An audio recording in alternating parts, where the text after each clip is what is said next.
வணக்கம். உங்கள் வசந்தசேகர். இன்றைக்கி இந்த ரெட்டி ஒரு செடியை பற்றி தாங்க பேசுகிறோம். ரெட்டி செடி இது எங்கேனாக்க வாய்க்கால் எல்லாம் உள்ளாரையே வளரும். அந்த கரையோரம் இல்லை உள்ளார தான் வளரும். தண்ணி இருக்கணும் இதுக்கு. இந்த ரெட்டி செடிக்கு நல்லா நீளமாக வளரும். கொஞ்சம் பர்மமானா கூட கொஞ்சம் பர்மனாக இருக்கும். ரொம்ப பெருசாலாம் ஒன்றும் இருக்காது. இது தக்க செடி கூட சொல்லுவாங்க சில பேர். அதுமாரி இருக்கும் அந்த தக்க செடி. இது அறுத்துட்டு அந்த செடியை அறுத்துட்டு கோரை மாதிரி தான் இருக்கும். அறுத்துட்டு இதை வெயிலில் காய போடுவாங்க.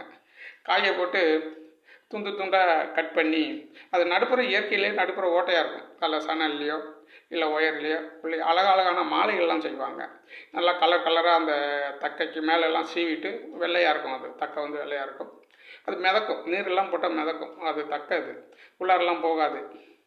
நம்ம பொங்கலுக்கெல்லாம் நம்ம தைப்பொங்கல்லாம் வருது இல்லையா, அது மாட்டுக்கு அலங்காரம் பண்ணுவாங்க. மாட்டு பொங்கல் அன்னைக்கு இந்த தக்க மாலையை கட்டி தான் அலங்காரம் பண்ணுவாங்க. நல்லா அழகாக இருக்கும். அது தாமரை பூ மாதிரி இந்த பூ மாதிரி அழகழகாக செய்வாங்க. அதுக்கு கைவினை கலைஞர்கள் இருக்கார் இல்லையா, அவங்க பண்ணுவாங்க. கலர் சிவப்பு, மஞ்சள், பச்சை அந்த மாதிரிங்க. இந்த தக்க செடி ரொம்ப பயனுள்ளது. ரொம்ப வீட்டில் இருக்கிற அளவு சாதன பொருளெல்லாம் ரொம்ப பொம்மைலாம் எல்லாம் நிறைய பேர்லாம் நிறைய விதங்கள்லாம் செஞ்சுருக்காங்க. ரொம்ப அழகாக இருக்குங்க. நன்றி, வணக்கம்.